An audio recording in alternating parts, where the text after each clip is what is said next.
Hey everyone, Brian Hill with the Complete Combatant here. We're in the fading sunlight of fall now, so I'm shooting a little video, so the lighting's not perfect. We'll try to get this done before the sun goes down. I wanted to talk to you about 3 decisional speeds of shooting, and I said that very exactingly. Decisional speeds. What will decide how fast we shoot, or how well we shoot, or how much engagement in our shooting? Well, the size of the target will. There are 5 things that can affect the size of the target, all right? One is the actual size of the target. You know, is it a 8-inch, a 4-inch, or a 2-inch circle? The shape of the target. Is it a triangular box like the solar plexus is? Is it a circular box like the ocular is? If it's more of a rectangle from the side. So the shape of the target will allow for less error on both sides. The other thing that really changes is how far away we are. More distance makes the target seem smaller. Something in the way. If something blocks the target, it can take a large target and send it into a very small target. Think of a hostage shot. And then the final thing is movement. Are you moving? Is the target moving? Or are you both moving? It means that there's going to be less area for to make a mistake. All right. Now, 3 speeds are deliberate, reactive, and predictive. I'm going to do 3 videos on this because there's no way I can do it any bit of justice in 10 minutes.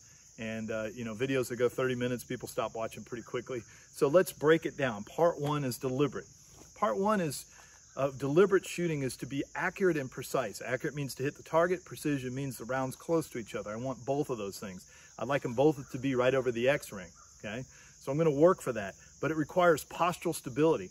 Postural stability means that my grip is well formed, that I am standing in a good position, and it also requires me to process at a higher level.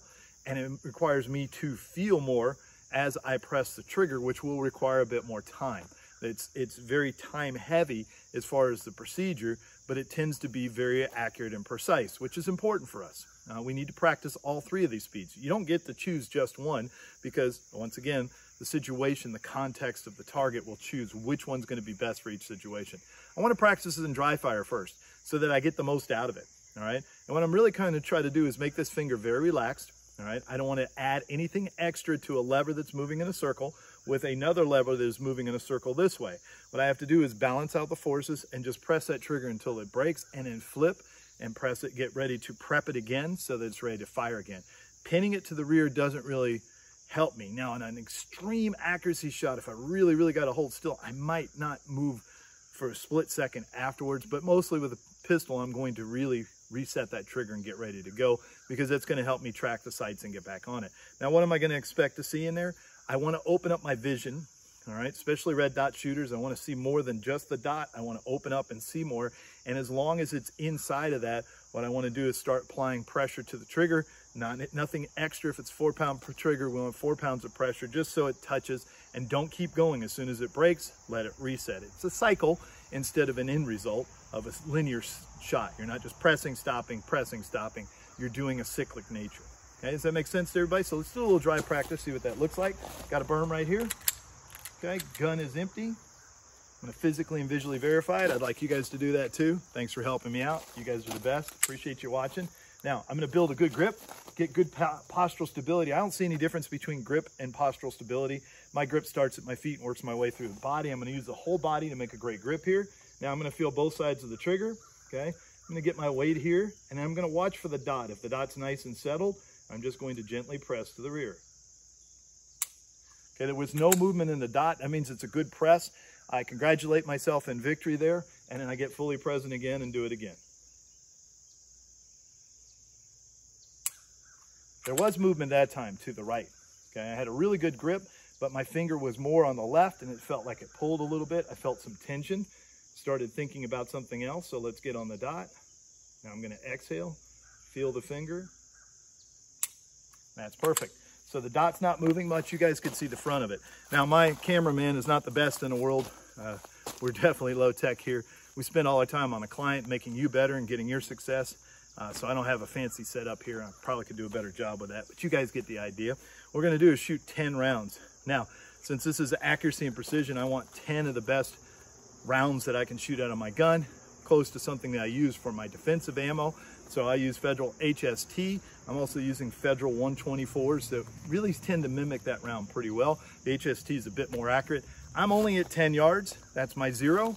The reason I'm at 10 yards is so you guys can see well, and it's easier to manage the camera at this. I got a nice B8 over there, and what I'm gonna do is simply shoot and settle, and then be deliberate in the press of how I'm addressing the trigger and keep my vision open and allow it to happen. The more I do that, the less I'll be able to tell time, because the part of my mind that separates me from the target and makes me a separate entity starts to fade away. And that's why we're not very good at telling time. We may find it fast and slow at the same time. And you athletes know what I'm talking about. You can have both at the same time when you're fully immersed in it. And there's a real connection to what you're doing. All right, let's see what this looks like.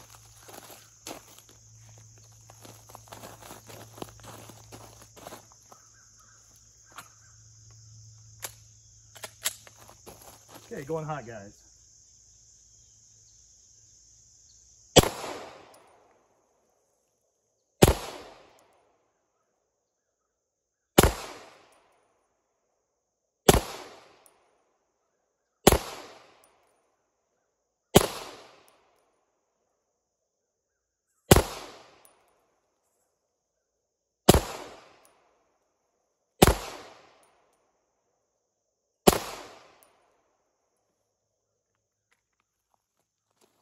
All right, guys, a pretty good string.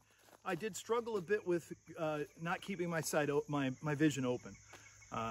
Worried about some other things, thinking about some other things, so it kept bringing me back to it. Showed up a little bit in the dot, but a good job overall. Let's go take a look at it.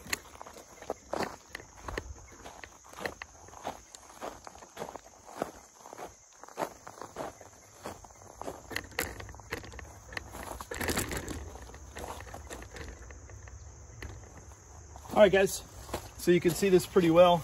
Some of you might say that, man, you got to work on, your right or whatever. This one was my very first shot.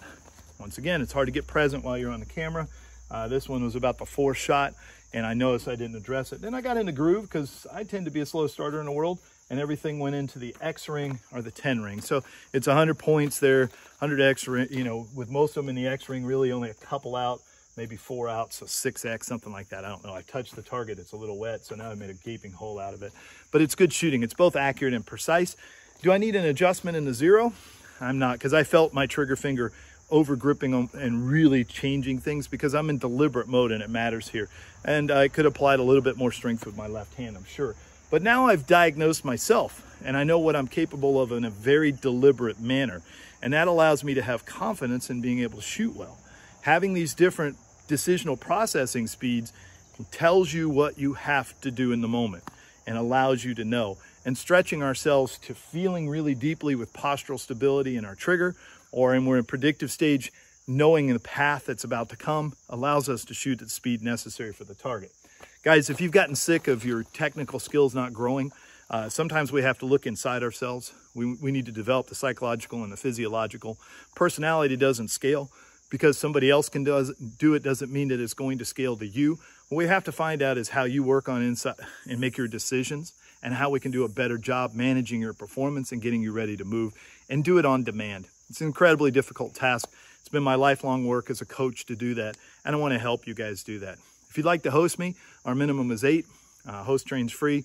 I'd love to come out to your range and teach you guys how to do this, how to shoot in these different speeds, and give you another set of skills that will allow you to grow as a shooter, and you'll have immediate improvements. That's what good coaching does. The improvement should be right this second. The moment that it occurs to you, you can do it. Now, it doesn't mean you won't fade away from it. Frankly, I've had to work on my deliberate speed, because I've been working on my shooting fast for quite a bit. I've been in speed efficiency mode, and I've been working really hard on that because I like this one.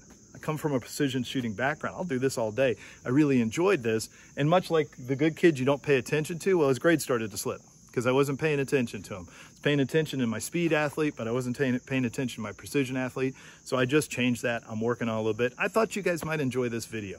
So I hope it helps you. Reach out if you got questions. And as always, remember, measure, refine, and perform.